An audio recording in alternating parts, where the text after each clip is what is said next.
Geralmente, quando eu falo que eu faço só casamentos de dia, isso gera dois questionamentos: como e por quê? Então, nesse vídeo, eu vou esclarecer esse assunto.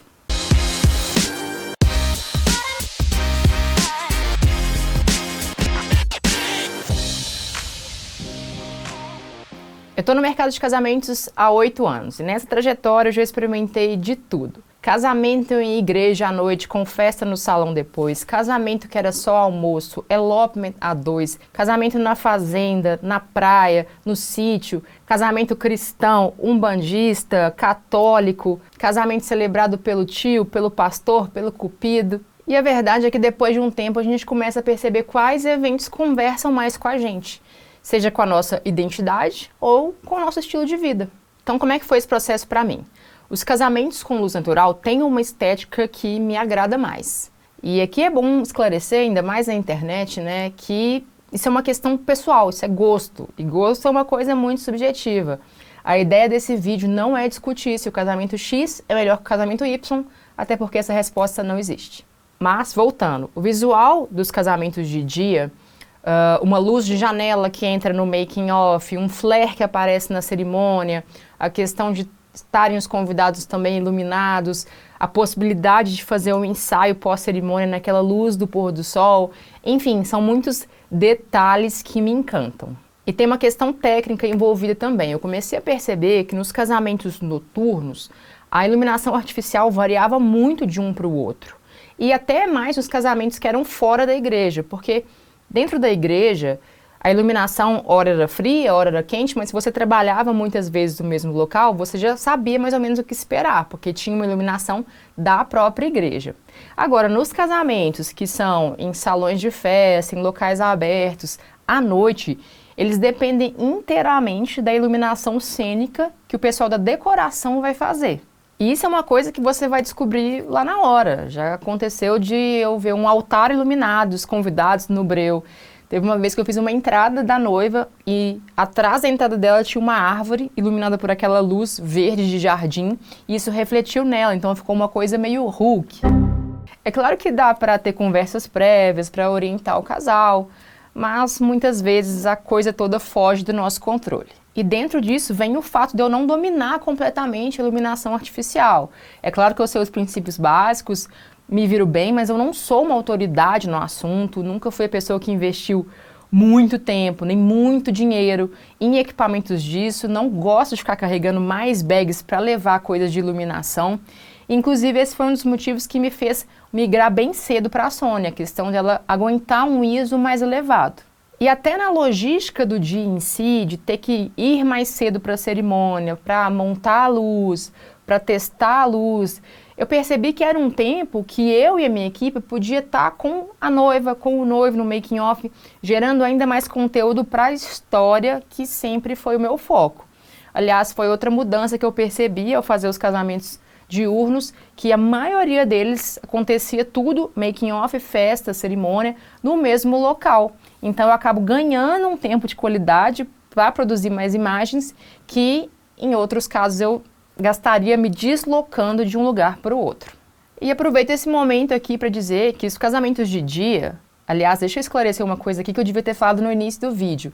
Quando eu falo casamento de dia, moçada, é a cerimônia de dia, tá? A maioria das festas continuam sendo à noite. Mas fazer só casamento de dia não elimina os perrengues que acontecem com luz, tá? Acontece, por exemplo, de ter um casamento embaixo de uma árvore. Aí dá uma sombra no noivo e a noiva fica iluminada. Ou então a gente tem um contraluz muito duro. Por exemplo, nas igrejas de Ouro Preto. Quando abre a porta, vem aquela luz branca no fundo, fica aquela loucura para fotometrar. Fora o maior perrengue que a gente passa nesse formato de casamento, que é o horário. Muitas noivas têm o sonho de casar no pôr do sol. E aí elas marcam o casamento que horas? No pôr do sol. Ou seja, vai começar no pôr do sol, mas vai terminar no escuro. Ou então tem casais que até se programam, colocam certinho ali o horário no convite, mas aí chega na hora, o making off embola, a daminha não chega e a coisa toda começa a atrasar. E de novo a gente vai terminar no escuro. Qual que é o maior problema disso?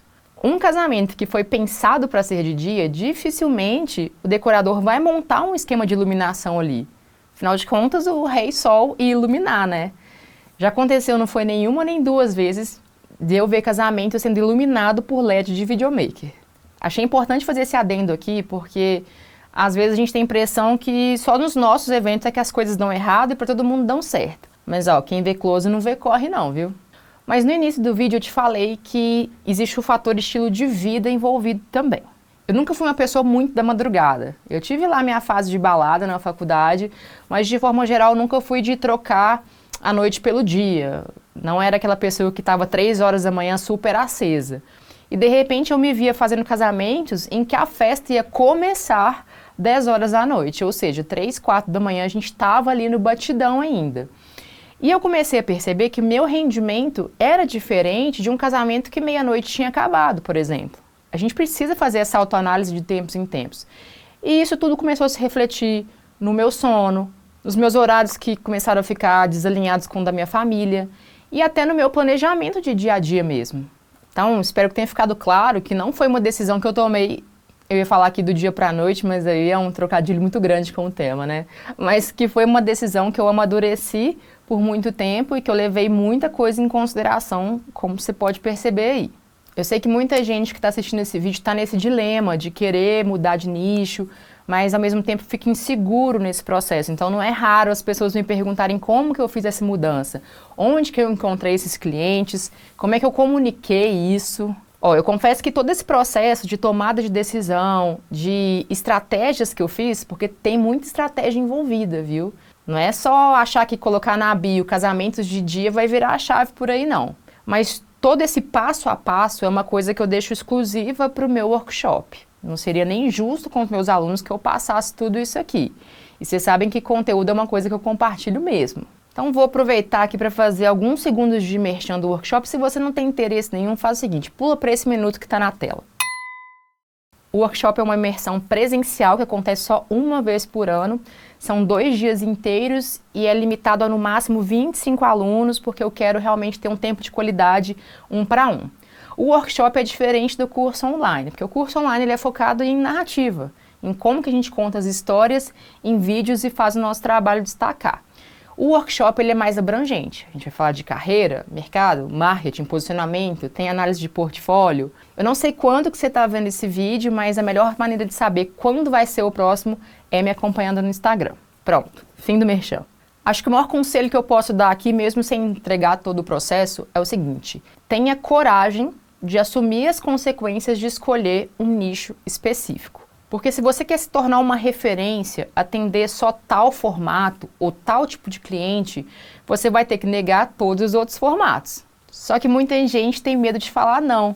E é muito louco quando a gente para pensar que a gente toma não direto do cliente. Mas na nossa vez de dizer não, não trabalho assim, não atendo esse formato, a gente se sente um pouco culpado, né? Mas entenda que você é sim uma empresa que precisa ser rentável, né? Mas que também precisa sentir prazer na hora de trabalhar. Olha o tempo que a gente gasta fazendo o nosso ofício. Então, se não tiver um brilho no olho ali, a coisa vai ficando meio sem propósito, meio que só rodando a bola. Então não deixe isso acontecer por aí não, viu? Se você curtiu esse vídeo, já manda um like. Se ficou alguma dúvida, deixa um comentário e até o próximo.